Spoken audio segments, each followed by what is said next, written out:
Hey yo tout le monde les gars, c'est Darksuba, j'espère que vous allez bien et aujourd'hui on se retrouve pour une toute nouvelle vidéo. Dans cette vidéo nous ferons l'analyse du nouveau trailer de la nouvelle série Star Wars The Bad Batch sur une toute nouvelle émission que j'ai nommée Dark TV. Pour info, cette émission sera consacrée aux analyses de trailers, de films ou de séries ou d'autres vidéos de présentation telles que des tributes ou des mini-films Star Wars.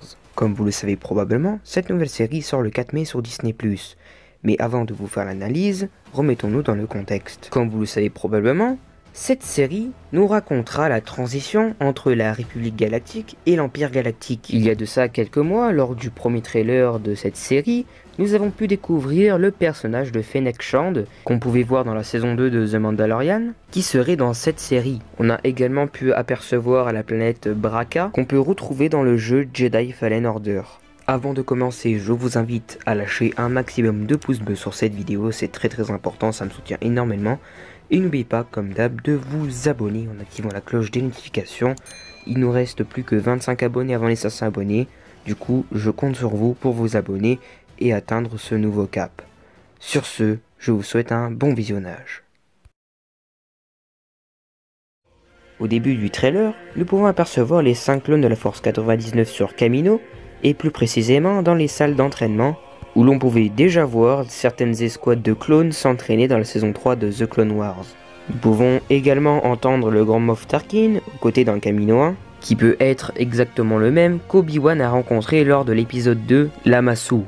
Dans ses arguments, Tarkin désigne la Bad Batch comme une escouade plus performante que toute une armée, mais il précise également qu'il ne respecte pas tout le temps les ordres.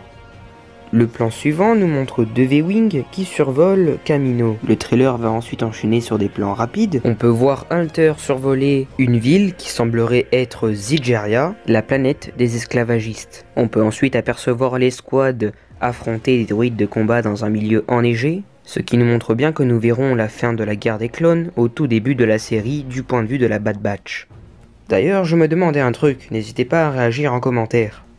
Hunter, Tech, Crosshair et Wrecker, imaginons qu'ils ne sont pas pucés. Alors, l'ordre 66, ils ne l'exécuteront pas. Mais contrairement aux autres, Echo, lui, a été pucé, car avant, c'était un ARC Trooper. Donc peut-être est-ce que Echo, lui, va exécuter l'ordre 66, contrairement à ses confrères. C'est ce que nous verrons le 4 mai.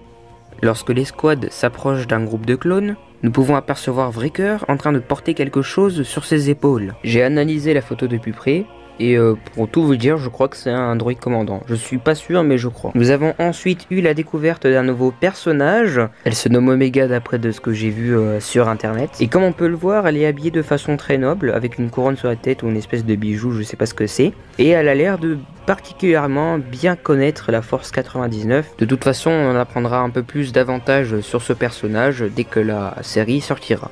Pendant que Omega présente les personnages, nous pouvons voir l'escouade se battre contre des soldats clones. Ceci montre bien la rupture forcée de l'escouade avec ses confrères. Après, j'ai remarqué autre chose dans le trailer, c'est que l'escouade n'est pas toujours complète, puisque Crosshair, on le voit pas souvent avec l'escouade. Donc est-ce que Crosshair va lui déserter et aider l'Empire à traquer ses anciens coéquipiers ? Cela peut être une théorie possible, puisque dans le premier trailer, nous avons pu voir un soldat qui avait approximativement la même armure que Crosshair, mais de différentes couleurs. Donc peut-être que c'est lui, on verra quand la série sortira. Après cela, nous pouvons voir la navette de Tarkin, qui est accompagnée de plusieurs Shock Troopers. D'ailleurs, celui à sa droite tient une épaulière. Et donc le fait de le voir avec une seule épaulière, cela nous annoncerait le futur design des Stormtroopers officiers, car ces derniers portent uniquement une seule épaulière, de couleur orange ou noire. Pendant ce temps, on entend le grand Moff Tarkin dire ça. Qu'il retrouve la clone Force 99 et qu'il rase son campement. Nous verrons ensuite Fennec Shand qui sera sûrement engagé par l'Empire pour traquer la Bad Batch, puisque à un moment dans le trailer nous pouvons voir Hunter se confronter à elle. On peut ensuite voir Hunter et ses coéquipiers courir dans le centre de clonage sans armure, alors qu'il dit qu'ils vont sortir d'ici. Comme on peut le constater, Crosshair n'est pas avec eux, tandis que Omega se joint à eux.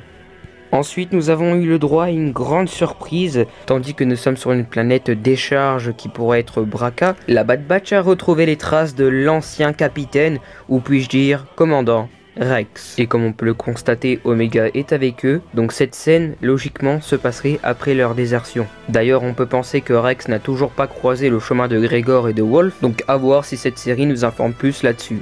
D'ailleurs, cette séquence de Destroyer écrasé a déjà été présentée en début de trailer, car nous pouvons voir l'escouade faire exploser un réacteur juste devant Crosshair, donc celui-ci va leur tomber dessus d'un instant à l'autre. On va pouvoir ensuite voir Omega équipé d'un arc qui est semblable à celle des Sœurs de la Nuit. On va pouvoir observer une place d'une planète inconnue où la foule semblait être encerclée par des engins de la République. En analysant l'image de plus près, j'ai bien pu voir que la proportion de Twi'lek était énorme, donc à voir si c'est Ryloth. D'ailleurs, nous pourrons peut-être revoir Cham Syndulla, le célèbre Twi'lek rebelle. On peut voir après cela Tech et Hunter à bord d'un ATTE et qui ouvrent le feu sur l'un de leurs congénères. On peut ensuite aussi redécouvrir le personnage de Saw Gerrera, un personnage qui est présent sur tous les supports, car oui, il est présent dans les films, les séries, les livres et les jeux vidéo de l'univers Star Wars. Il est sûrement probable que lui et ses rebelles vont s'allier à la Bad Batch dans un but commun, déstabiliser l'Empire. On verra par la suite Wrecker casser du droïde, Hunter se confronter à un esclavagiste. Enfin pour terminer, on verra Omega les étoiles plein les yeux dans ce qui sera être sûrement son premier voyage en hyperespace.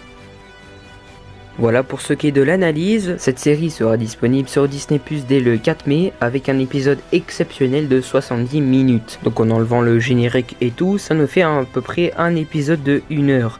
Et 3 jours plus tard, nous aurons le deuxième épisode qui reprendra une durée normale de 20 minutes.